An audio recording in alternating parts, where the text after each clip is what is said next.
Number of policies focusing on boosting the country's economy, including the Kenya Youth Development Policy 2019, which seeks to mainstream issues affecting the youth. The new youth policy seeks to coordinate youth programs so as to address unemployment, radicalization, youth exclusion, cybercrime, and trafficking of persons, among other challenges facing the youth. Elias Ombogo reports.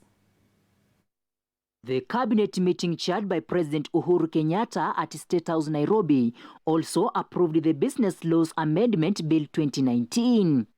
The amendments are aimed at improving business environment in the country so as to attract more investments and accelerate economic growth, as well as raise the country's ranking in the World Bank Ease of Doing Business Index to position 50 by 2020.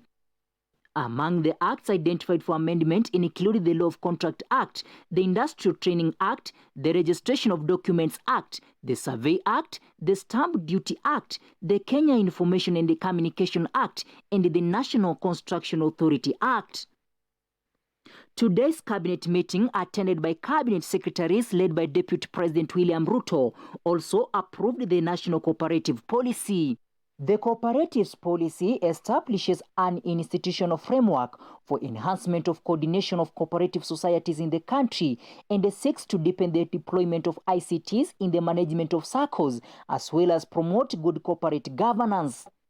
On health, the President further directed the Ministry of Health to establish a task force on the status of mental health in the country and come up with the new policies needed to address the growing concerns about mental health among Kenyans.